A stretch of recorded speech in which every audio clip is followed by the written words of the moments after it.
Welcome back to Proof of DeSci. In this episode, we're going to dive into one of the most pressing challenges of our time, decarbonizing the construction industry, which accounts for nearly 37% of global emissions. And we are joined by Prantar Tamuli, founder of Tattva, a UK-based startup developing StrowMate, a carbon-negative biomaterial that locks away CO2 in just 7 days, while offering fire safety and cost advantages over a variety of traditional materials. So Tattva is on a mission to revolutionize the way we build, from installation to structural cores, and create a sustainable path for modern industry.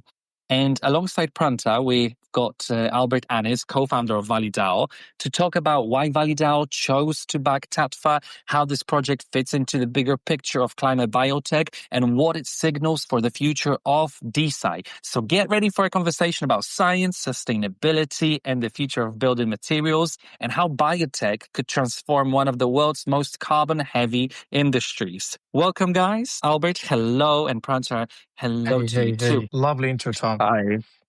Yeah. Fantastic. Love that. Guys, okay, maybe we can start with Prantar and Tattva. So, Prantar, can you tell us a little bit more? Can you give us a little introduction to yourself and the journey that led you to founding Tattva? Yeah, sure. Thank you so much. So to give you a brief journey background on my journey, it's actually Tattva is like a year old, but the journey up to here of building Tattva and its vision and the core technology is almost 2 decades old. Since I think when I was 14 or so, I got really interested in architecture, and that was just happened to be by chance when I was in school. And we had this architecture competition and I just fairly took part. And that's when we kind of dawned on me that basically buildings are like the fundamental fabric, the background fabric of all of human society. Everything we do happens in buildings, and it creates the operational structure where things happen. And at the same time, the fact that buildings are the largest carbon emitting sector. These two things, for some reason, just didn't feel aligned to me, because what it means is that if we are to keep growing as a human civilization, and if that is the only way we are emitting the most amount of carbon dioxide, it is a paradox that we basically cannot live on this planet in the same way. And so I got really interested in sustainable architecture. And one of my professors used to then say, like, if you can solve the building industry, you solve climate crisis, because it's the largest and anything else is far lower than that. And then I went on to work in the building industry for 7 years. And had my own firm, went into this, what is conventionally now called the sustainable construction, sustainable architecture world, worked with quite a few big developers, and then got really disillusioned by the fact, because although sustainability is like the primary agenda, it's always happening at the front end. Like, it's designers and engineers trying to create operational changes and minor variations in the way it looks and functions and operates. That's where you're trying to save carbon. But the main problem lies in the very materials we use in the building industry. Steel, concrete, cement, bricks, everything that we use to build is the main. That's where the embodied carbon emissions happen. And there's absolutely no solution in the building industry for them. And so I got disillusioned after 7 years, and I thought that I want to transition my career towards something more technical and approach it more technically. And to a certain degree, actually, maybe even go away from the building industry. And I joined this program at UCL. I shut down my firm. And then I decided to completely take a risk, move to London, and join this program called Bio-Integrated Design at UCL. It's one of the only courses where it's a crossover between the Department of Biochemical Engineering and the Bartlett School of Architecture. And it's a complete research program. That's where I started this research, and maybe we can go into it in a later down. And then during COVID times, basically, we had a major breakthrough that kind of established this new trajectory of StrowMate, which then I got funded by the EPSRC, UK government, to kind of continue developing it as a PhD program and a research. And now I'm just submitted my PhD thesis And last year we registered Tattva. And this year we have a couple of major pilots running and European investment last year. And now ValleyDAO supporting us. And that's kind of a very short walkthrough of our journey so far, basically. Happy to dive deep into anything that you would want to. Just to just say something real quick there. I think what I love the most about your startup journey was that it wasn't with the intention of like, hey, I want to become an entrepreneur just for the sake of becoming an entrepreneur. It sounds more like your passion and your interest ultimately shaped your direction towards where you are today. And I also think that's why that's the reason why you've made so significant progress in quite a short amount of time. I remember when we first met in mid 2023, you were still in the lab. You had like some very small prototypes. I will share those in a future LinkedIn post as well. And in just 2 years, you've scaled the process. You've been able to produce even larger tiles, and then there is this whole list of potential testing partners that you have initiated collaborations with. So I think this speaks a lot to the importance of passion in the startup journey. But yeah, I just wanted to add that little detail from my side. Yes, yeah. Thank you so much, Albert. And I mean, to a certain degree, you're right. I do not consider myself just an entrepreneur, and in so far, I think just going in this journey, I've understood that it's easier to not put myself in an identity box. My architecture friends will think like I'm an architect. My PhD supervisor thinks that I'm a biochemical engineer, and then my investors think I'm an entrepreneur. But I think it's easier to think like I find it easier to think like what is it that needs to be done to make this happen, and just do that instead of, I think, thinking, who am I in this journey? And if that makes sense. But yeah, thank you for seeing that and recognizing that. But Totally.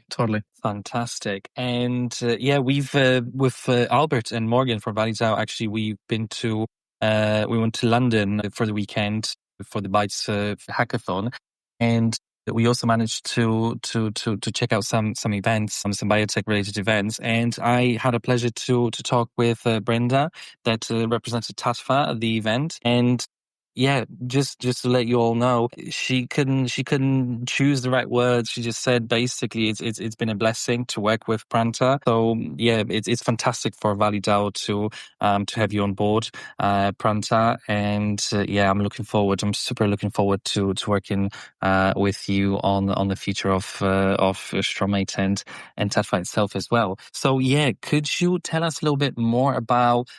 So the construction sector accounts, like I said at the beginning, for nearly 37% of global emissions. How and what makes Tattva and StrowMate a credible solution for, decarbonizing this industry? Can you explain to us a little bit more about, what StrowMate is and how it works? Yeah, sure, Tom. Thank you. One of the things to, I think, for all of us to think is like the fact that the construction industry is the largest emitting industry today. And if we look at the global industry as an economic market size, it's the largest as well, $1 trillion. And if you look at the growth rate as well, it's the industry it's one of those legacy industries that will forever grow. And there is this metric that in the next 20 to 30 years, we would need to build almost double the amount of buildings that we have already built so far, which means that the idea and the fact that parallelly put this looking at where the global climate crisis is today, and the fact that it's almost past the tipping point, which means that it is on a self-feedback loop. That means the idea of sustainability, which we had 10 years ago, doesn't hold anymore, because sustainability means that you want to construct by only reducing the amount of emissions that you're doing. But in the future that we are coming towards in the next 20 years, reduction of emissions is just not going to be enough, because climate crisis is on a tipping point. It's on its own feedback and accelerating on its own. So the only way for humanity, in some sense, to, I think, survive and be able to meet the needs of the building, of all the buildings that we need to build, is reversing it. That we build while sequestering some of the carbon dioxide that's already in the atmosphere. And this idea is being proposed in the sort of architecture and construction industry as the idea of regenerative construction, that you need to build by not just being sustainable, but reversing the climate and restoring ecosystems. And that is a big challenge. We don't know how we would do this. And so one of that is that this is where I think Tattva and StrowMate fits in, is that we're trying to create one method of regenerative construction. And we are doing this by tapping into the potential of cyanobacteria. And cyanobacteria, if you look at their history, they are one of the first organisms on Earth. When the Earth first formed, it was 100 times more CO2 than what we have today. And cyanobacteria were the first photosynthetic organisms that evolved to and sequestered this CO2 and gave us this atmosphere that we have today, the oxygen-rich one. And the way they sequestered the CO2 in two forms, one in their own biomass, of course, like all plants and trees do. But the other way they did it is by converting CO2 into calcium carbonate minerals, which are long-term forms of sequestered CO2, and make these rocks called stromatolites. And these are still found in many regions on the Earth, and they grow 1 micro layer thickness at a time. But these rocks take thousands of years because they are so micro-layer deposition. And what we were able to do was essentially develop a technique that accelerates this process. So basically, we have found a way, in some sense, to create a structural and functional material, multifunctional, in fact, that in its production process actually sequesters CO2. And this means that this is one of the basically credible ways that we think we would be wanting to build in the next decades of this century, because that's the only way we can do it, essentially. And that's like a brief of the technology behind, or science behind Tattva. Really well said. And so maybe a practical follow-up question there is, which components of a building could Tattva's technology potentially replace initially, and then maybe, let's say, in the next 10 years when you have even more maturity, and then maybe, let's say, in the next 20 years? Is it possible to replace 50% of a building's material, 60, 70? And of course, there are certain limitations, like glass is very different from insulation and concrete, of course. But just to, break it down a little bit further and talking in practical terms of like, what can we expect to replace or potentially replace using Tattva's technology? Yeah, thank you, Albert. So the material StrowMate is a completely new material, and we cannot basically like compare it with any traditional materials. And this is both a advantage and also a challenge, because people cannot directly very easily understand the properties of it. But to give you a sense of, what we have been doing in the last 5 years in my PhD, we have been basically trying to study its properties and characterize it. And so far, we understand that the material has a strength of 3 megapascals. This is similar to a low-class brick, but the weight and density is 5 times lighter than a traditional brick. And so it's a lightweight, rigid material. Secondly, when we tested its insulation property, we were really astonished the fact that it has a thermal conductivity of 0.03 watts per meter Kelvin. And this is comparable to the top grade foam insulators that the building industry and other industries use everywhere at the moment. But foam insulators are extremely flammable. They are, in terms of fire rating, they are fire rating F in the European rating system. And this material is essentially like a rock. It doesn't burn. And so this has a potential of fire rating 1. And on top of that, the material is translucent. It is, to a degree, it is thickness dependent. So on a thinner version, the material lets light in through sunlight in through its. And so what we have, in some sense, is a unique material that has the strength of a brick, insulation capacity of foam, the translucency of glass, fire resistivity of concrete, and on top of that, the carbon negativity, which is similar to wood. And this means that to a certain degree, and then depending on the application scenario, we could replace all of these traditional materials in some cases. And so, for example, just to give you an example, we have done a pilot project with Tata Steel, one of the arms of Tata Steel, where we've looked at replacing foam insulators in their steel prefabricated units.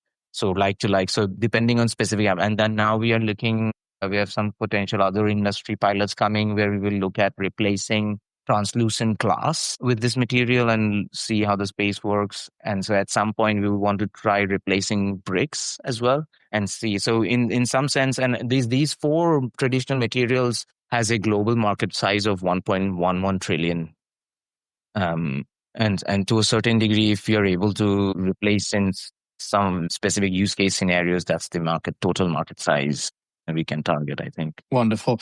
And let's say I am working in the construction business and I approach Tattva and I say like, okay, I want to try this out. How does the collaboration process currently look like? So the company's approaching you. Where do they start together with you? What experiments or trials can they, for example, like expect? And I'm asking this question for any industry stakeholder that might be listening to this interview, just to give them some sort of insight on the working process with you. Yeah, thank you. So we're quite aware this might not be how it is for the next couple of years, but this is at the moment, because we are in the nascent stage, our first approach to the industry is almost to be like a co-collaborator to develop the products. So Tattva as a company, we are a biotechnology company. We are not a construction materials or a construction systems company. And what we are trying to do is partner with incumbent construction companies and help them develop net zero products, because the material and the process is so versatile. We can almost tailor make processes or systems for each of these companies. And so at the moment, it is essentially starting off with we'll start off to just give you a very brief idea of, we have had one collaboration pilot project with Tata Steel and one now upcoming with potentially with Porta Cabin, which is another big prefab manufactured housing company. And so with both of them, the process has been that we kind of initially get on and understand that we want to work together, and there's problems and solutions and general sort of objectives of why they want to decarbonize. What is your objective? Is it just purely from regulatory purposes?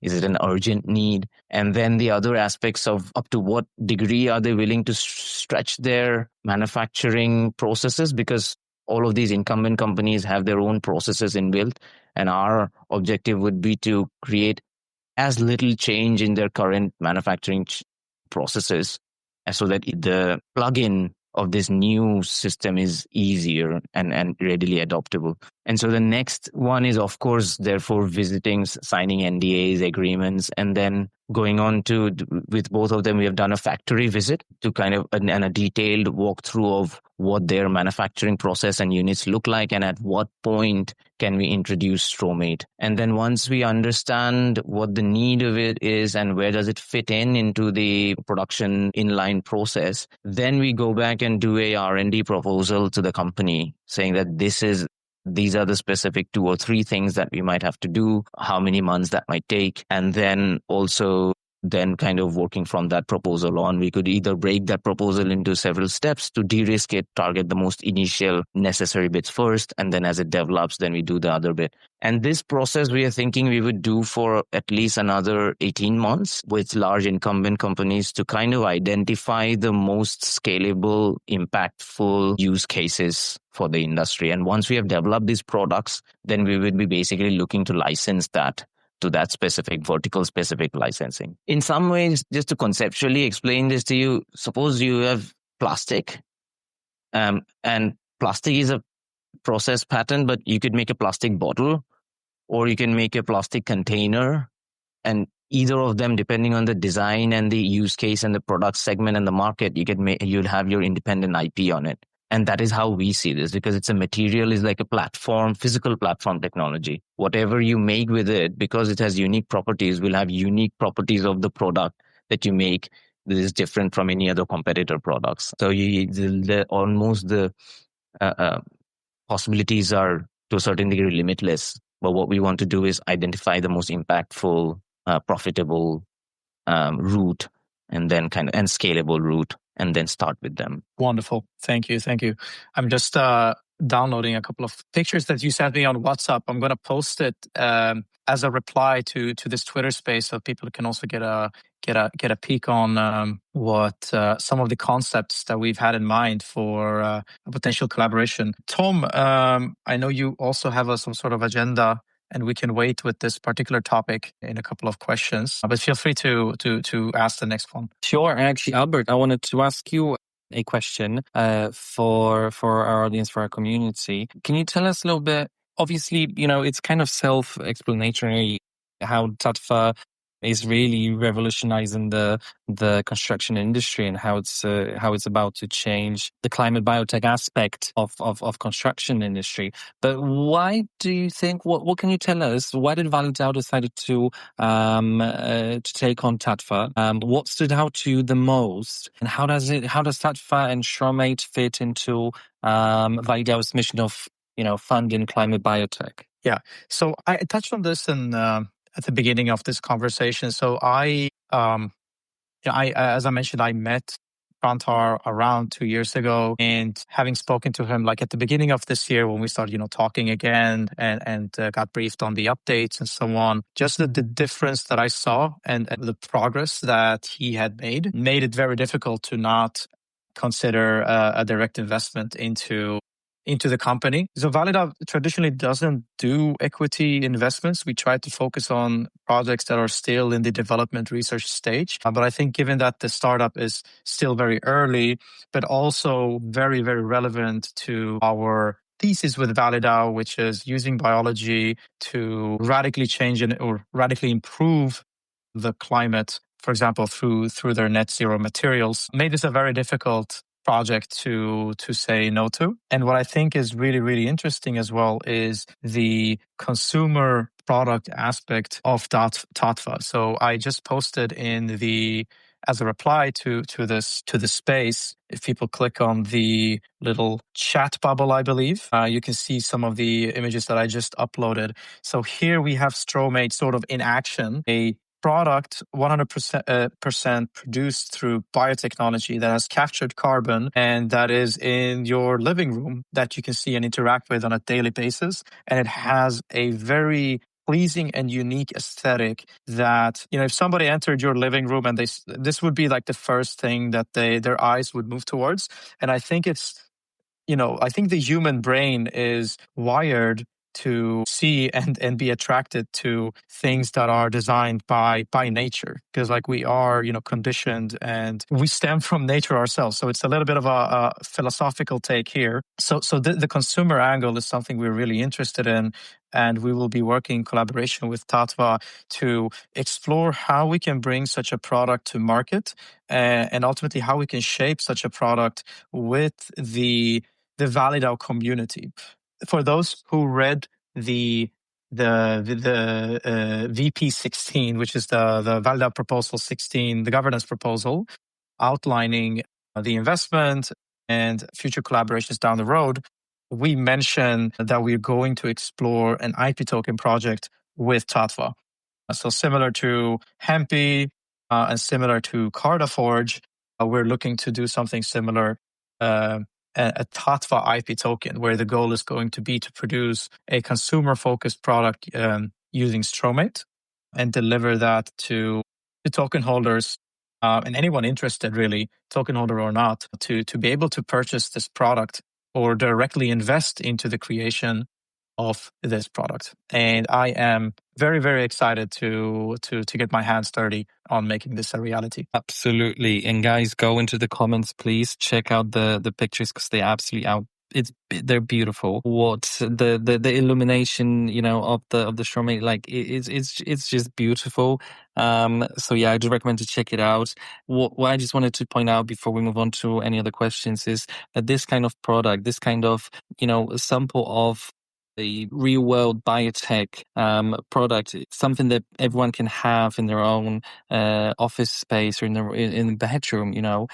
It's all about educating people. It's all about getting people more curious. It's all about getting more eyeballs on what we're doing, on the issues that we're facing, and the problems, the real world problems that biotech, that ValleyDAO, and for example Tattva here as well, are set to solve. So it's great to see this, and I'm incredibly, like I said at the beginning as well, incredibly excited for ValleyDAO to collaborate with Prantar, with Tattva. Yeah, it's great to see. So thank you, Albert. Thank you for highlighting this kind of journey between ValleyDAO and Tattva up until this point, and what we can see already, some little sneak peeks and ideas into the future. Prantar, can you tell us a little bit more, because we can already see obviously some images here publicly available. What can you tell us in terms of the StrowMate and Tattva? Where does it stand today in terms of technology readiness, certain partnerships, pilots? What can you tell us from that standpoint? Yeah, great. Thank you so much, Tom. And also, thank you, Albert. That was really beautiful. And I really agree with the bit where you mentioned that I think there is something, the connection of human beings to nature I think it goes much deeper than we acknowledge, I think. And I think everybody in this potentially community kind of understands that. And coming back to the main question of where we are at. So the technology readiness level, we are at somewhere around TRLs around 6, I would say, so we have proof of concept in 2022. Then in 2 more years, we did all the lab testing and the characterizations. And so that's TRL 4. And then we just recently did like a proper scale up test. The first one was in 2024.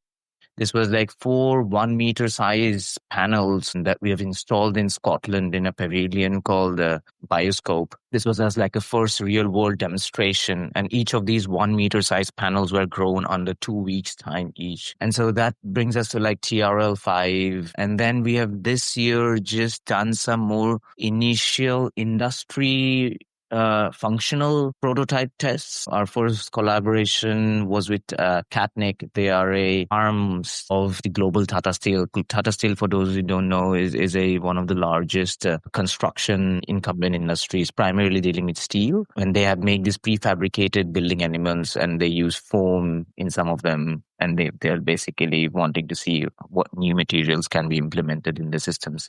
And then now we had just recently, last month or so, we did another prototype trial project with a company in Netherlands called TBI. They are another huge incumbent company, 2 billion annual revenue, multiple arms. And they have pointed out an interesting application which we had never considered before. And that is the potential of using Stromate in the granular form as sand or aggregates in concrete. And because concrete, to a certain degree, because of its strength, is irreplaceable.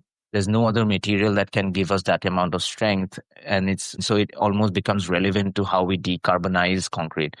And the cement is the main carbon emitting factor. But if you can put in a carbon negative aggregate, then it offsets the amount that was emitted by the cement in the concrete, and you have basically net zero or potentially carbon negative concrete. And we are developing that at the moment with them. And we recently had another conversation with Porta Cabin. They are a modular housing, prefabricated housing company, massive as well. And so looking at similar sort of applications. So we are at TRL 6. But what is to understand, which is becoming clear to us as well, is that from TRL 6 to TRL 9, the development would depend on product by product basis, because each of these different products will have slight variations in their production method. And although the base technology and the process is same, you might want to change the way you are growing them and the treatment you're doing while you're growing them. So often TRL 7 to 9 is more production process, systems validation. And so that would depend on product to product basis, I would say. And I think so far the panel product and the tile product that you see of Stromate and of the pictures that Albert has shared, those I would say are almost at TRL 7, 8 level. And once we develop the proper prototype, we'd be at 9 and we'd be ready to ship that, basically. This is great. Thank you, Prantar, so much.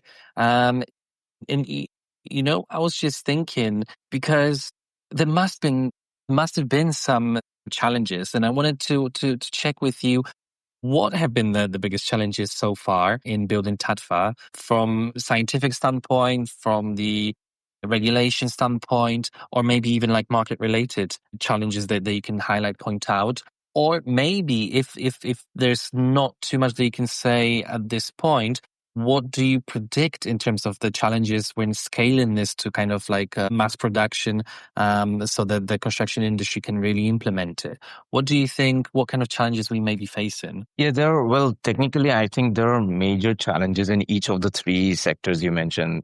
Scientific challenge, regulatory challenge, market challenge. I'll maybe briefly touch on them, and they're not really small. They're quite of significant challenges. In terms of scientific challenge, I think such the process of Stromate is a solid state cyanobacterial process. And so most conventional bio processes are basically cells grown in liquid bioreactors. And that has been researched and figured out and very well kind of undeveloped.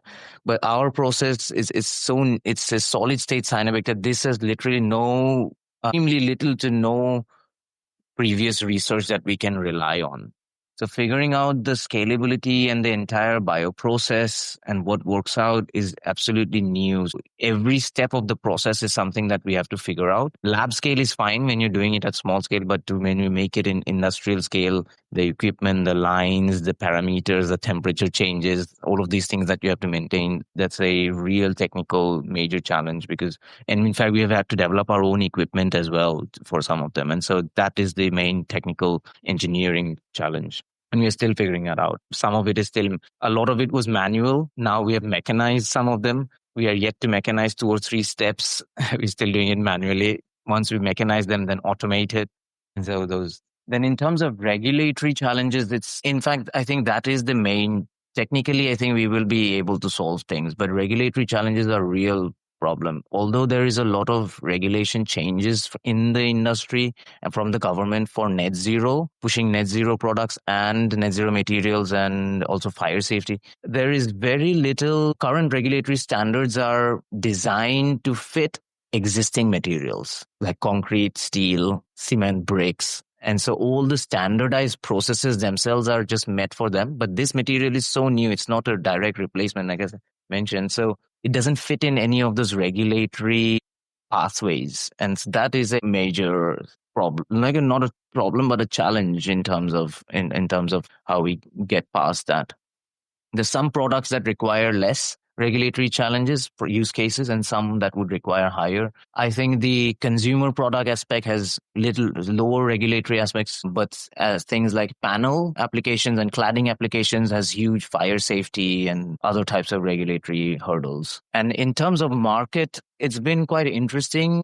I think the industry as a whole, anybody who sees it and understands the technology a little bit is definitely very interested, all the incumbent companies as well. But it comes down to similar challenges as in the regulatory, because construction industry, everything is built as a system. So, for example, the glass that you get comes with aluminium framing that then attaches to your walls, and so it's all built in as a system. The whole industry operates as a system, and so you would have to basically, in order to get it into the market, you would have to leverage or find ways to fit it into the product systems that already exist or in the production method that it already exists. And that is, I think, the market challenge in some sense. Because otherwise nobody would want to change it, because the construction industry, is it's a slow moving industry. It doesn't want to change too many things because it's risky and things like that. And so that's the market challenge. I just see someone,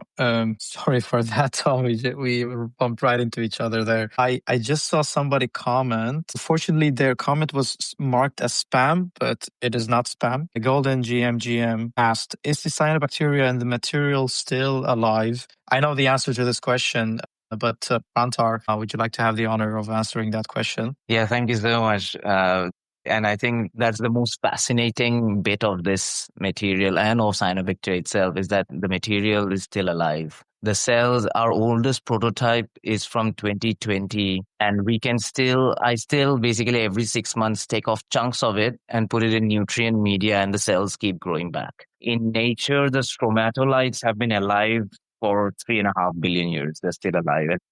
These species are one of the most resilient and hardy species that you can find, and so they survive the material environment. They're embedded in it because of the solid state process as well. But we are trying to kind of assess its implications. because there are no straightforward methods to kind of assess it. So we assume that there is a ongoing air filtration and ongoing carbon cycling happening. It's almost like a plant. So for example, the lamp that Albert has shared, you could almost imagine it to be a replacement of a house plant to a certain degree that's giving you light as well. At the moment, we're trying to assess and measure that impact. Yeah. And so it is a living material. That's what differentiates us from any other biomaterials as well. So there is, in the sector of biomaterials, there's bio-based materials, there are bio-hybrid materials, and then there are engineered living materials. And this falls under the category of living materials. It's really awesome. It really changes the value proposition, in my view. Like you're not only getting a really aesthetically pleasing material, it's alive, it's there. It's living, it's breathing, and I don't know of any sort of like solid state material similar to like a plant that have the same properties as Stromate. It's like a pet. People call plants all the time like pets. So it's it is very fascinating. I think it is like a pet because I think the material changes color depending on the temperature, humidity, lighting conditions, because the cells have this ability to call chromatic acclimation.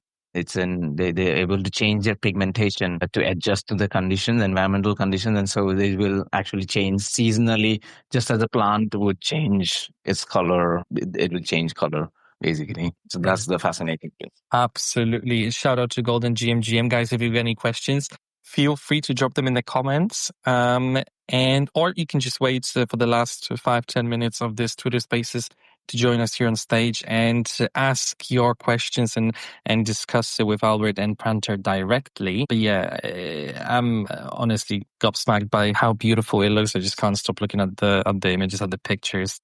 I was lucky enough to feel the material and to touch it at the BioFab event in London on Friday. So yeah, it's honestly it's great. But Prantar, beyond construction, do you see other industries or applications where StrowMate could also be as transformative? Yeah. Thank you. So for that, I think one of the aspects of insulation is not a problem of fire safe insulation. Is not just a construction industry problem. That's just generally a problem of all industries, and many industries require insulation, transportation, other types of like operational engines and aerospace and things like that. So insulation, fire safe insulation, liquid fire safe insulation is a big problem. And so last year, Jaguar Land Rover reached out to us. They have a in-house materials team looking at potential sort of applications in the inside car bodies where you use a lot of plastic and other types of material and insulations. But to be able to do those, you have to kind of do R&D that kind of fits specific to the use case. And so those are definitely possible, but for purposes of focus and progress, we have decided to park the other industry applications at the moment and first deploy this in construction because that's where it's most needed yet. And then once that is established, then we will look into other types of industries. And I think the next one would for sure be transportation industry and in interior of bodies and cars and trains and things like that. Thank you. And just wanted to let you know, guys, that there's some other questions in the comments, and I just wanted to highlight them as well. Tim is saying that, well, obviously it looks beautiful. He's just wondering what are the benefits of having this kind of product, this lamp, inside home space. Is there any kind of or any other kind of filtering as well? And there's a question, maybe it's a little bit too early for this question, but we can ask it, and it's directed to Albert. Will the IP token done as ignition sale through bioprotocol? What benefits would Tattva token holders have? Yeah, thank you for that question, Themis. So yes, we are actively talking with bioprotocol to launch this through an ignition sale, where it's primarily the trading fees that will go towards funding this project. When it comes to exact advantages IP token holders will have, so currently right now we're doing the same thing with Hempy. Hempy has already been funded, and we are preparing sort of the hoodies, the products that will be launched on our marketplace. So there, what we have come to what we've learned is that it makes the most amount of sense to give IP token holders a discount for buying the product. Why we're doing it this way is because at least we will be able to recoup the manufacturing cost of these products, so that it just makes financially sense to sell them, because they are a little bit pricey to manufacture on a small scale. Like, for example, Hempy will only have 100 hoodies. And there is a significant price drop when you go from 100 to 1,000. So in the future, the hoodies will obviously be cheaper. And the same thing goes for this Stromate, let's call it lamp for now, but it could actually be maybe an orb. It could be an even more interesting product.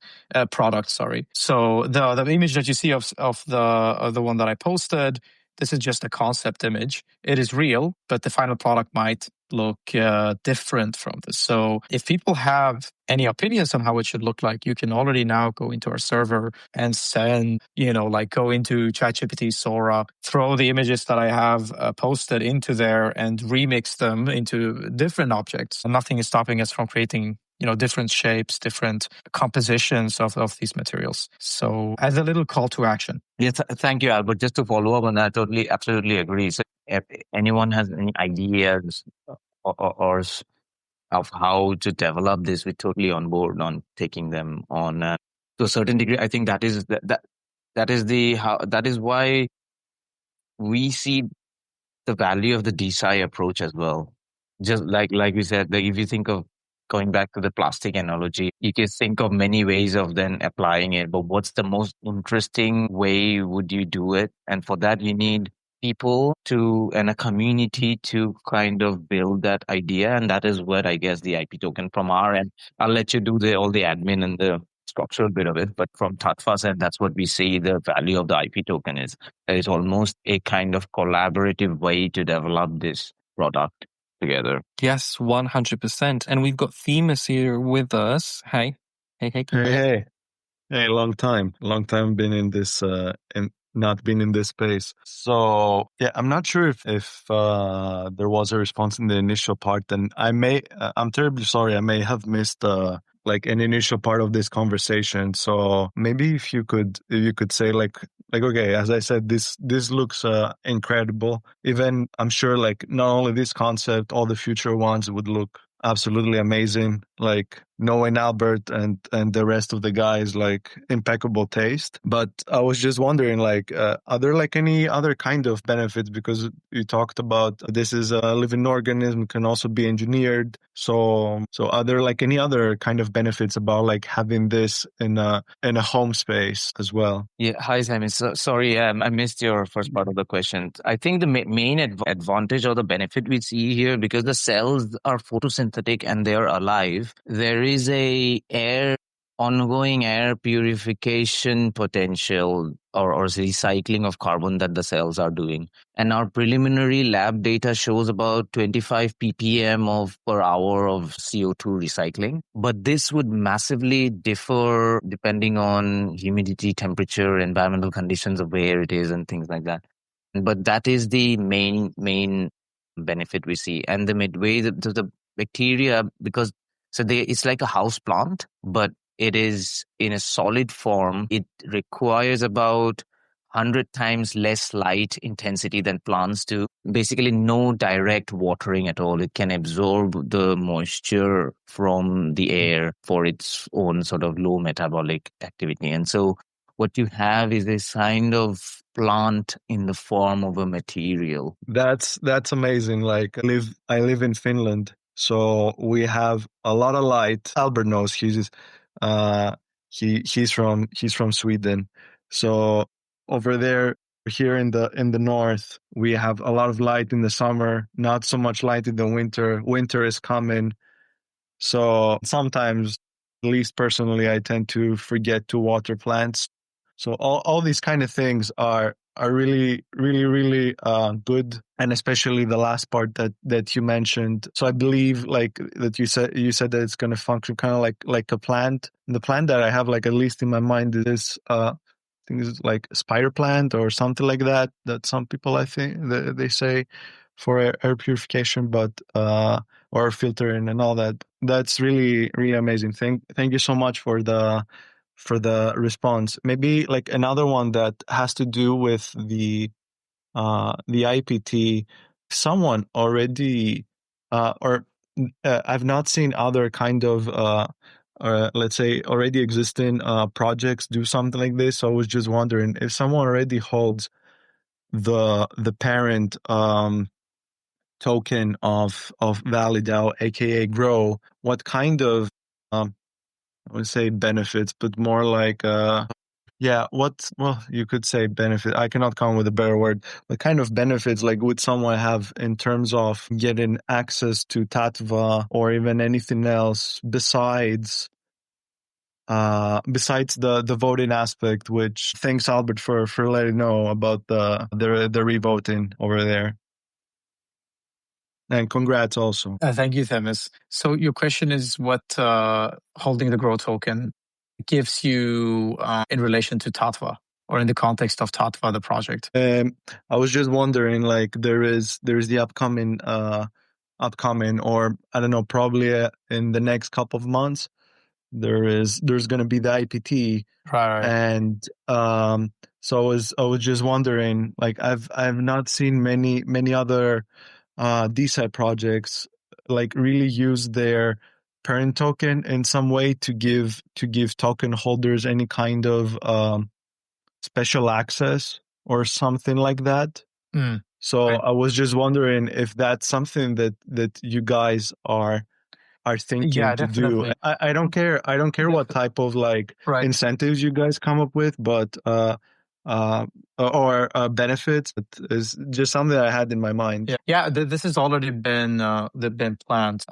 In the ignition sale, like you can program the tokenomics in a sense to preserve certain allocations to certain particular holders of a token, right? And so there is beyond just holding Grow and receiving exposure to the success of Tattva, which it does because the Grow token is essentially a proxy for the entire portfolio, the ValleyDAO portfolio. You can also stake Grow right now on Bio to gain Bio XP. I don't know exactly how they distribute the Bio XP, like the amounts, like how much staking one Grow gives you. But if you want to be able to receive a larger allocation of Tattva IP tokens, staking Grow right now is a really good bet, I think. But you're gonna have to ask the Bio protocol guys in terms of like how much staking Grow gives you in terms of Bio XP. So that is those are some use cases right now. I see your point. Maybe I might then join a space with Bio protocol because it might be like a really good way to at least like for people who hold maybe, I don't know, like a certain amount of a parent token to, I don't know, have some kind of benefit, so that then is also incentivized to hold the parent token as well, because I don't know, maybe it's something that is not being explored that could be explored, and then it could have I don't know, even some kind of benefits towards the parent token as well in terms of its growth, etc. Thanks so much for all the responses, Albert and Tatar, if I'm not mistaken, and thanks so much for putting me in, Tom, too. Thank you. It's Prantar. I think Prantar, you should go by your first name on your Twitter profile and not the company's name. Yeah, sure. Thank you so much. I mean, just to let you know, I just created this profile today. And initially I thought I'd do it for Tattva, but yeah, I'll take my name. And that's Prantar. Yeah, thank you, Themis. And for the suggestions as well. I think this is, I don't know, Albert, I'll let you, this is something maybe we can discuss and strategize over and then take the feedback of people and go. Yes. We will workshop the whole launch strategy together with you and Andy and the rest of the team. Just to go back to Themis, what we discussed, just to drop a very fun fact. I think there's something called, if you want to Google, there's this thing called endosymbiosis, and which is basically a singular evolutionary process that happened many billion years ago, where one cyanobacteria cell entered into a symbiotic relationship and went inside another eukaryotic cell. And that cell basically went on to evolve to all other plants. So all photosynthetic activity of plants, trees, crops, that happens in the chloroplast, that is actually a cyanobacteria. And so I think when we were kind of designing this process with StrowMate, it was that kind of evolutionary aspect that we had in mind. So, for example, basically endosymbiotically embedded into the material. And so then you have a material which is kind of plant. And so, yeah, just as a fun thing for you to look at. And guys, Prantar, Albert, I just wanted to ask you if you've got any final thoughts that you'd like to share before we end this Proof of DeSci Twitter Spaces. I'm super excited to get this product into the hands of DeSci investors, DeSci token holders, and really anyone. Think what the space is currently missing is something that they can have in their home that is not a consumable that you consume it and then it ends. This can become something that is a static that you see every day and you can point to and say, DeSci made this. And that's the success story that we're going for here. 100%. And Prantar? Yeah, no, I totally agree with Albert. I think that would be the metric of success, that this is actually in people's homes and it's a functional thing. And I guess in many years down the line, it would become just as obvious as everything else we have in the home. But I think for the initial years, I think that would make the most meaningful impact. Yeah, and I think it was really a good conversation. I really enjoyed this and would be happy to come back. And again, as we develop things, maybe have more conversations as well, just to engage. I think this is a ongoing development, and there's always be more to share. I guess that's happy to do that. Of course, we hope to host you again and again, Prantar, because we're going to be obviously paying really close attention to the material and to what you're developing. It's incredibly interesting, and we're going to do our best to just reach out to as many people with this kind of message and to showcase what you're doing, what you're working on, to our community and beyond. Themis, thank you so much for joining us today as well, and thank you for asking the questions and joining the discussion. Golden GMGM, thank you so much for the question in the comments. Always, guys, keep being engaged, ask questions, be curious, because we're building ValleyDAO, building Tattva, we're building all of those research projects all together in collaboration with the ValleyDAO community. So, guys, that's pretty much that's a wrap on today's episode of Proof of DeSci. A massive thank you to Prantar for sharing Tattva's vision of carbon negative biomaterials, and to Albert Annis from ValleyDAO for giving us his perspective on why supporting projects like Tattva matter for the future of climate biotech. Thank you guys so much. And if today's conversation inspired you, dive deeper, check out Tattva, check out their work on StrowMate, and get involved with ValleyDAO, join the community, and keep driving DeSci forward. Thank you for tuning in. Don't forget to follow, subscribe, Proof of DeSci, and join us next time as we continue exploring how decentralized science is reshaping the future. Thank you guys so much. Thank you.